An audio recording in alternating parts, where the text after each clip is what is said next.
going to have a crack. He is, you know. Oh, I say! Brilliant! That is schoolboy's own stuff. Oh, I bet even he can't believe it. Good morning and good morning to you. Welcome to this Wednesday's episode of Good Morning Tottenham Away, guys. I hope you're well. The sun's come out. It's a lovely morning here in North London. How did you guys find the watch along yesterday? Did you enjoy it? For those of you who locked in, tuned in, subscribed, those of you that have been there right from the beginning, locked in as well, commented, everything, and you guys were very much participant in the watch along too. I thoroughly enjoyed doing a watch along yesterday, guys. I thoroughly enjoyed the game. I said it really, but just to make sure in the watch along, even when we was winning, I said the result wasn't be all end all. What I did enjoy though, for 80 minutes at least, I thought dodgy beginning of the match. I thought we were a bit hesitant, conceded straight away, and then obviously the sort of last 5-10 minutes, including injury time, and that 5 minutes towards the end and injury time, 5 minutes of injury time, we sort of just dipped massively, which ultimately coincided with conceding 2-3 goals in those final 12 minutes or so. But overall, like I said, I saw a very good Tottenham. I like the fact that we went there to play. We went there with chest out. We went there to play football against a team that's traditionally known to play the tiki-taka, to play the free-flowing football, attacking football. And that's exactly the kind of football that we tried to play yesterday. And for large periods of that match, I thought we did it really well. From the back, there was a couple of hesitations towards the beginning of it. And the second half was a lot better. Primarily from an incredible performance by Davinson Sanchez, who for me was let down by the other three that played next to him. Porro and Reguilon in the first half did really well going forward. Defensively, they have much to do. In the second half, both those players dipped massively. But what I did find is Dyer was just non-existent in that match. I don't remember any interventions from him, any blocks, any tackles. Just a presence at the back from him. Out of the four, for me, he was definitely the worst of the lot.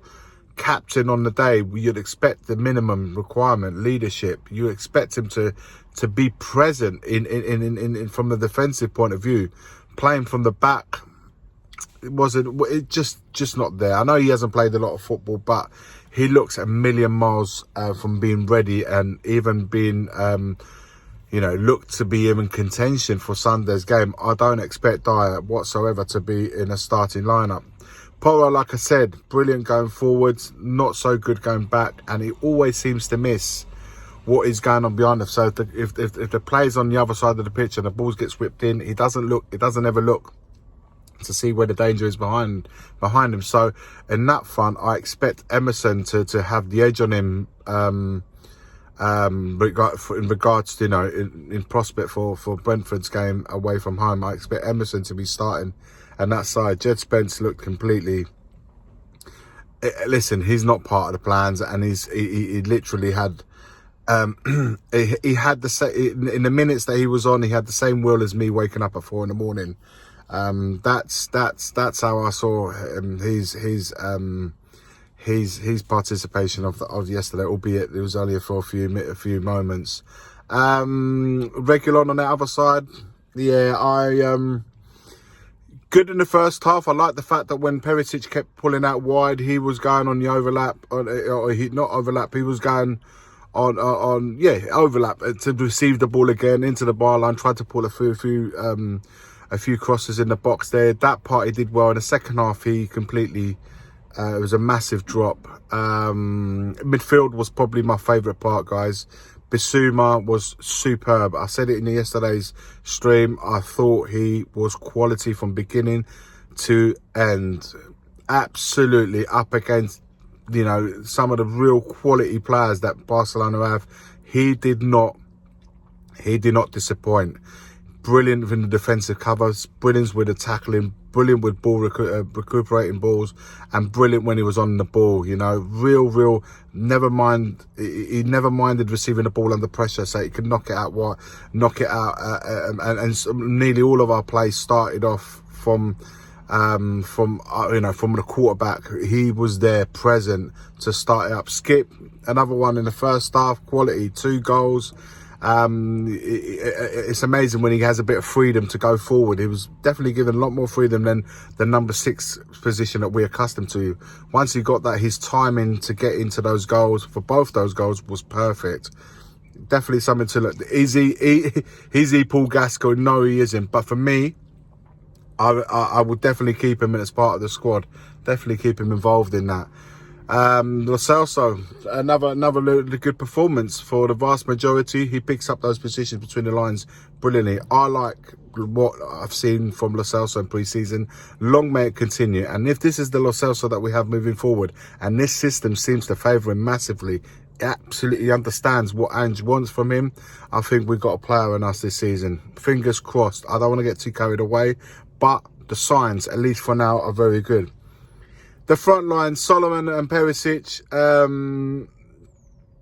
Solomon, yeah, great energy. Try to be very positive going forwards. Conclusion wise, assists, crosses, and finishing still needs to be worked on. But he's definitely a player that from the bench I would always look to have coming on, because you know that if you need something to liven things up, he's definitely one I would look to make an impact. For me, coming off the bench will be probably, and every so often resting the likes of Kulusevski or Son. He's the player that we should definitely look towards. Perisic, yeah, listen, it was up and down the whole game. He would combine something really positive with something really rubbish, and that's just Perisic at the moment. You know, a couple of situations where he got to the byline and tried to squeeze the ball right from the byline, so close to the ball going off, when he could have gone to the other side, play it to the edge of the box, or whipping across with the right foot, and he didn't do so. Sometimes over delayed playing that ball by doing sort of step overs and stuff like that. It just needs to speed up his game. You can see that he's not quite there yet. Is he going to be staying? Is he going? I don't know. He's another player that perhaps off the bench can make an impact. Up front, Richarlison, disappointing, man. Disappointing. Another game has gone by, and this is the thing with him. Not very participant in the play. He drifts in and out of the game.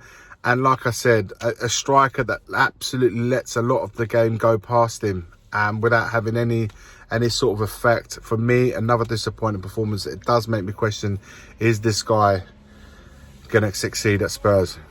It does. It gives me more questions than answers regarding him, and I do worry with his performances generally. But guys, moving, give us something on a brighter note. Van der Ven and Veliz are finally officially signed. Good to have both players on board. It's a shame that we couldn't have them available yesterday. I think minutes for them would have done us good. And like I said, I was only disappointed with the way we ended the game. Not results-wise, but just because of the dip that we had, which combined us conceding those goals. With Ange Postecoglou, the only thing I'll say with him, I liked what he's done. I liked the approach. I liked the fact that we went over there with chest out. We tried to, we toe-to-toe with the likes of Barcelona. They're obviously the players that they had made that 6, 7, 8 changes, which had a massive impact on the game. And I felt the only criticism I'll probably put on Postecoglou there, that we probably should have done the same. And I think we would have, that drop right towards the end probably wouldn't have happened. Would have saved us conceding really, really elementary schoolboy sort of goals. And those could have been avoided if we had probably made more than just the 2. I think it was 2, 3 changes in the end. If we had made 5 or 6, even bringing the kids on the same way as they did, the energy levels would have stayed up instead of completely dropping off, and their energy levels being up because they'd made the changes that they did. Other than that, I thought it was a really good performance by 8 minutes. Let me know your thoughts, guys, in the comments below, how you saw the game. what you liked. Obviously, things that we need to work on, especially from a defensive point of view. But what did you like? Let's focus on more what you liked from yesterday's game, rather. What part of it did you enjoy? What was your favourite part of it? And was there anything that impressed you? Criticising is too easy, guys. I just want to focus on the things that we saw that was good yesterday. Let me know your thoughts in the comments below. Like, comment and subscribe. And as always, forever always, it's come on you Spurs. The first game we look for, Robbie. Tottenham away. When we got Tottenham away. Tottenham away. When we got Tottenham away.